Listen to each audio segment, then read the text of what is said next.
Hi guys, welcome back to Cornerstone Chat Season 2. We hope you guys had a lovely Christmas and Happy New Year. It's 2022. We're looking forward to hearing what God does in your life this year. So we're back with the youth devotionals. So this one is going to be on the letter S because we're keeping up with the alphabet, and it's all about social media. I think, we kind of decided on social media a while back. Like when we were going through the list of things to talk about, we asked some of the guys at our youth group what they would like us to talk about, and social media was one that was kind of brought up in conversation a few times. So I really think it's something important that was bound to be covered at some point, especially by us. So I'm gonna talk a little bit about comparison, and then Robert, you've got some points to make off the back of that as well, which we'll get to.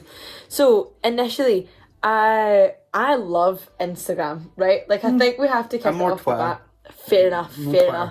I was like, I do love Instagram. My heart is with photography, and I love a bit of Bible journaling. And Instagram, social media, and the internet as a whole can be so useful. It is so full of wonderful resources, and it is to have at our fingertips is amazing. But as amazing and vast as it is, comes with so much stuff that's not useful, and that's like the only way like to describe it. So when we're looking at people's lives and we look at people's Bible journaling, or we look at people's adventures abroad, or their day-to-day lives, or if their food. Or their food's a big one. I was going to jump straight to family, but like food, when you're looking at people's lives on these apps, you're looking at the highlights of people's day. So everyone has the same 24 hours. You're just looking at like, not even as much as, but you're just looking at like 10, 20 seconds of someone's day.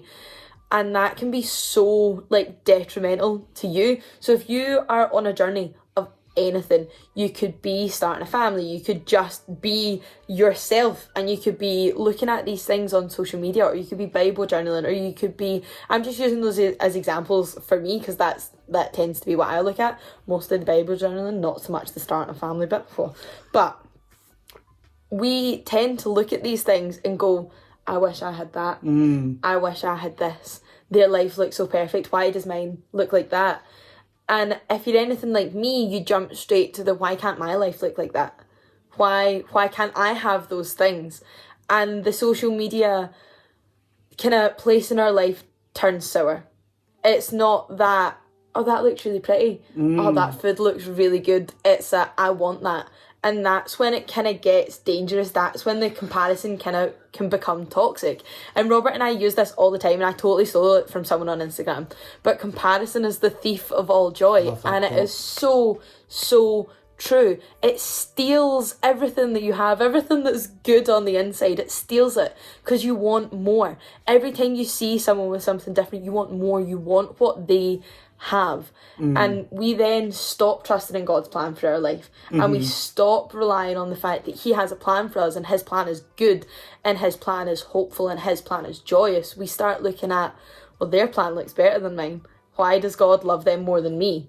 And that's not how that works. Jeremiah 29:11 says that doesn't work. He has a plan for your life, he has a plan for my life, and he has a plan for your life. And they're also vastly different, but they are all hopeful. They are all full of joy. So when we compare ourselves to these people on social media, we're then ignoring God's will for our life. And what's the point in that? We're told not to do that explicitly. So what Robert has to say is very much that, right? Yeah, I would agree, because you said like it's a snapshot, and I'm also thinking Instagram, everything's edited. Like we're getting the best. Like you're taking a picture of your life, you're editing it, and you're putting some caption with it, and it's a snapshot of the best moment that you think is in your life. But other people are seeing that. Now, for me, when on social media, I very limit myself across it. Like I only use nowadays Twitter. Very much though, I have to guard my heart, and I think that's the comparisons with it, because social media can be so good, and it connects us, and we're able to do things like this Yeah. and use our Instagram and reach out to people, but it also has the negative side on it, depends on how it's used. Yeah. So for me, I like to guard my heart, and it ties into Proverbs 4:23, where it says, guard your heart above all else, for it determines the course of your life. And I think we need to be very careful of what we watch, or what we see, what we hear on social media, and what we share on social media, and what's being shared to us, because it could stumble us. I mean, you could be dealing with something like in a previous video on body image, and you're looking at all these different bodies, and then you're comparing yourself, and you end up in this spiral. Or you might be lusting after someone, you might fancy someone, and you're looking at them, and they share like the guy that shares no top on, and you're like, oh, yeah. All these things, or it could be a trigger. And I think what happens is we end up going down this downward spiral of comparing, stumbling ourselves, end up going back in our heads like, why am I not like this? Or why am I not with them? All these different things. And what happens is our heart gets filled with either anger, envy, jealousy, lust, all the different things that's mentioned in the Bible that are not from God. And I think what we need to do is guard our hearts on social media and realise that it is just snippets of someone's life. But if it is so detrimental to us, then what we need to do is develop good practical skills that stop us having these negative feelings in our lives and in our heart. Because we want to be able to go through life just focusing on God, doing what he wants, rather than our minds getting consumed with all this other things. And I think one of the good ways to do it is limit your screen time. Like I try my hardest, like at night time, that's it, my phone's away. I try not to look at it, so I'm not engaging in those things, because my mind can go down those routes of going, oh, why am I not like that? Or why have I not got this? And you end up going again down the downward spiral. So limit your screen time. Also, like, navigate who you're following. Like, go through your followers and go, does this person constantly cause me to stumble? If so, I can mute them. So I'm still following them. They know I'm still following them because they might be friends of yours, but I don't see the stuff.